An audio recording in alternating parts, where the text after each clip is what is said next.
Oh man. Okay, well we are back.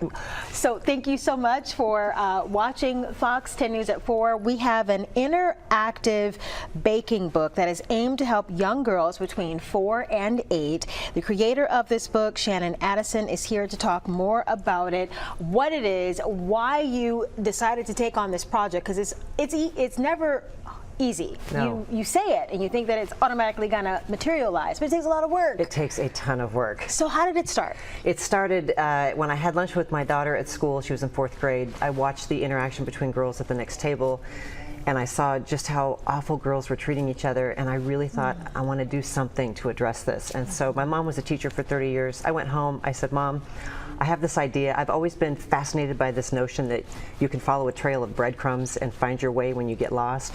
Well, if you follow this idea, I think girls are lost trying to be something that they are not, based on social media and all the pressures they have. So I came up with this idea of the breadcrumbs, which are Penelope Pumpernickel, Rachel Rye, Samantha Sourdough, and Whitney Wheat. And the breadcrumbs leave a trail for girls to follow through stories, games, recipes, activities, and it's all about building friendship, connection, and ultimately self-acceptance.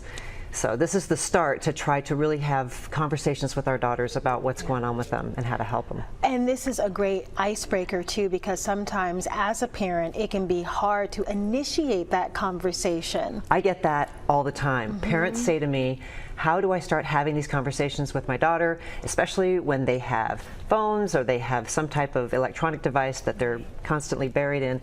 That's where this book comes in handy. I have, in addition to having stories and recipes, there's a lot of downtime in baking.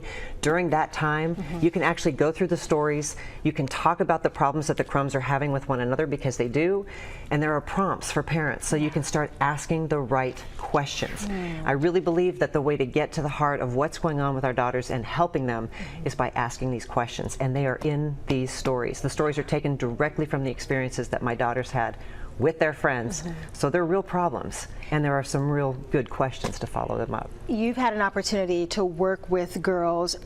Tell me some of the feedback you've received from them and just seeing their eyes light up when they're in that baking moment, but also sharing. Yes. Well, they love it. They love the fact that they're baking, they hit their hands on dough and they get to work with something.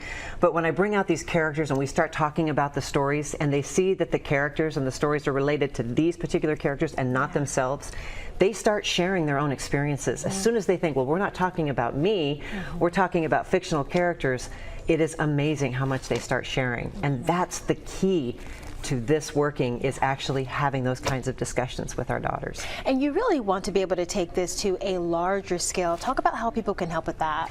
People can help by going to my website, which is mycrummyworld.com. That's C-R-U-M-B-Y. If you click on a pre-order, there's a button for pre-order for this particular book. I have a Kickstarter that is live right now. I'm getting close to my goal, but I really need all the help I can get.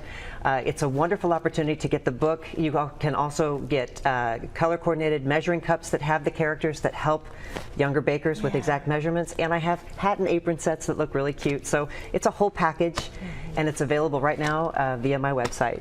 Well, thank you for coming all the way over from the Pensacola area to talk about this.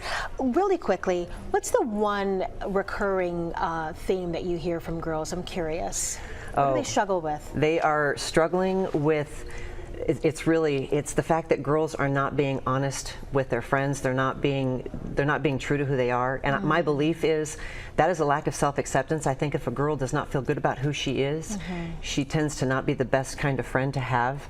So again, when you're talking about recipes and you're looking at ingredients, parents can talk to their daughters about what kind of ingredients you look for in your friendships, not just in your recipes. And it's in the book. So that's good. Oh, thank you so much. Thank you for having me. I really appreciate it.